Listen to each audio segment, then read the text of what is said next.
Okay, good morning students. This is a continuation lecture sa aton nga micro perspective of tourism and hospitality, March 9, 2021 lecture. This video I will be uploading in YouTube channel para inyo nga ma-view, and then please also try to understand nga ang video nga ni will be included sa inyong coverage for your exam. Okay, so let's continue ha since continuation ini. So ang aton nga next nga lesson will be ang types of aircraft. So ang aircraft naton, there are based on the three category. May ara kita nga engine type, ang purpose kung diin ginagamit ang aircraft, as well as ang body width. Okay, continue. So sa engine, may ara kita sa ginatawag nga propeller. So ang mga propeller type ng aircraft, this can make seating capacity between 19 to 70 seats. And sa Philippine setting, may ginagamit man ini sang Cebu Pacific, ginagamit man ini sang Philippine Airlines. Okay? May ara man iban ang Sky, I think that's a Skyjet, the one flying to El Nido is also. Ang amo ni nga types ng aircraft is short range lang ni siya, naga-range lang guro for 30 to 45 minutes nga flight, and then less carrying capacity ni siya, gamay lang ang passenger, less runway requirements, kagang iya nga flying altitude is just above 500 kilometers per hour. Okay. Now, sa jet engines naman, there are seating capacity between 40 to 855. Example is ang Airbus Airbus A380-800, and amo ni ang mga larger aircrafts are those used for long haul nga flights. Okay, so I will give you example ha kung ano ining mga ginadiscuss ng aircraft. So amo ni siya ang propeller type sang Cebu Pacific, ATR 72-500. Usually ang amo ni nga aircraft gamay lang ni shorter nga runway requirements, so makaland ini siya sa mga airport nga hindi mga dlagko nga mga airport. Okay, so usually kung magkadto ikaw sa Siargao, magkadto ikaw sa Camiguin, or sa mga gagmay ba lang nga mga destination, usually amo ini ginagamit man ini nga cargo. Okay, so airline cargo flights gina-utilize man ini. Muna man niya ang itsura sang ATR or ang propeller type sang Philippine Airlines, which is also a commercial, ginagamit man for commercial as well as for cargo. Airbus A380. If you can see, this is a double decker, no? So may second floor pa ini siya. A very big aircraft. Okay, wala pa iniya naton ginagamit diri sa Philippines. Wala kita sang amo sini nga airline nga type sang aircraft nga ginagamit sang Cebu Pacific or ni Philippine Airlines. Okay? Amo naman niya ang sample sang Airbus A320 ginagamit sa mga short haul nga flight. Okay, so configuration, if you're going to look, damo sang configurations, seat configuration sa isa ka aircraft. So may business class kita, may premium economy, may economy. So kung lantawin ninyo, ang business class, amo sila ang mga seat nga malapit sa cockpit. Okay? And then pagkatapos, usually hindi sila gutok gid. Of course, if you're taking business class, much expensive. Mahal siya yan, no, ang ticket. Okay. We have also here the premium economy. Diri sa medyo sa may middle. Kag ang economy class naton, amo niya ang 242 nga seat configuration. Okay. Now, for the type naman niya or sa purpose or sa mission sa mga aircraft, may ara kita nga apat, may short haul, may medium, may long haul, kag may ultra long haul. So usually sa short haul nga flight, up to 3 hours flying time. So kung lantawon naton from Philippines, maybe mga let's say Philippines to Taiwan, Philippines to Hong Kong, usually amo na ang consider naton nga short haul nga flight. Okay? Or may ara man niya nga kwan Manila to Iloilo or Manila to Cebu, Manila to Davao, mga short haul flight ina naton. Ang medium haul naton nga mga flights, amo niya ang flights nga 2,500 miles and 3 to 6 hours flying time. When we say flying time, non-stop flying time na niha. So pag take off, dire-diretso na ina hasta landing niya sa iya nga point of destination. So sa mga 3 to 6 hours nga flying time, sulod diri ang Korea nga flight which is 4 hours 30 minutes. Beijing nga flight which is 4 hours 30 minutes man, Thailand nga 3 hours 30 minutes nga flight. So amo na ang mga medium haul nga mga flights. Ang long haul flights naman naton amo ni ang mga 6 to 13 hours flying time. Usually example sa mga flights nga ni are Manila to Qatar, Manila to Doha, Manila to Dubai, which is nag-range around mga 9 hours.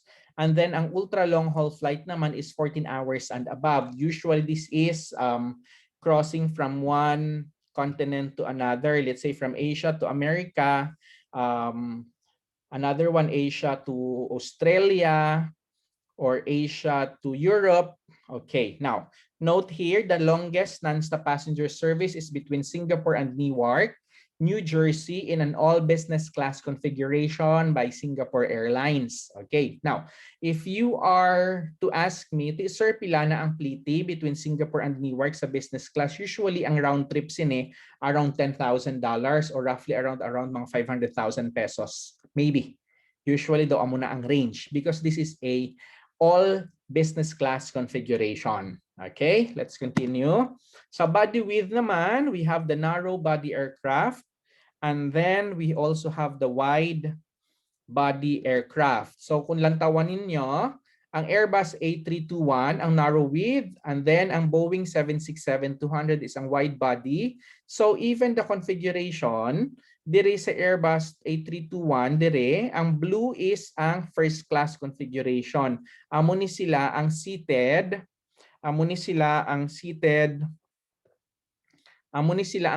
near dire sa cockpit. Okay, next one is the business class. And then the orange one is the economy class. We are going to define later kung ano ang difference sining first class, business class, and then the economy class. Okay, so sa class of service, first class is in the compartment of the front of the plane. It usually features, among other things, wider seats. So malapad gid niya ang iya nga seats, okay? Because you are paying for this. Okay? You are paying for this. Next one, greater pitch, more recline. Sometimes, hindi lang gani reclinable, pwede mo gid siya convertible into a full-size nga bed. Okay? And then more elaborate meals. Usually may ara nga mga menu nga pwede pagpilian ang food.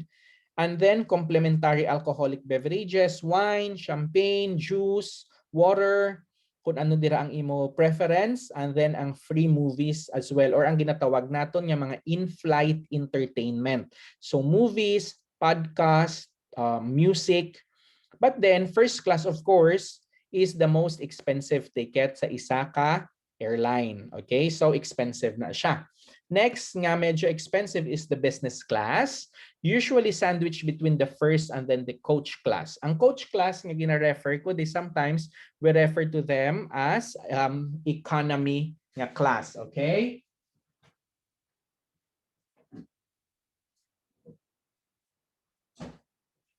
And then business class represents a kind of service that's almost as good as that found in the first class. May ara lang siguro service sa first class nga absent sa business class, but they're almost similar. Similar man ang ilang service, including the in-flight entertainment. Continue. Ang economy class natin is the more standard level of service, also known as the coach class. Okay? It features narrower seats usually sa mga domestic flight, tatlo ini 3 seats configuration, so tatlo magtulupad.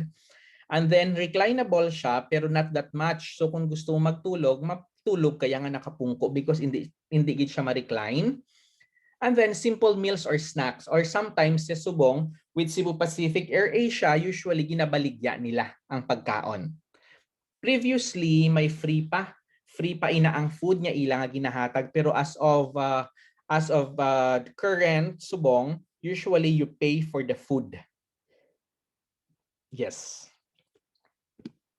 Okay, so for the railways, motor coaches, and car rentals, kita continue.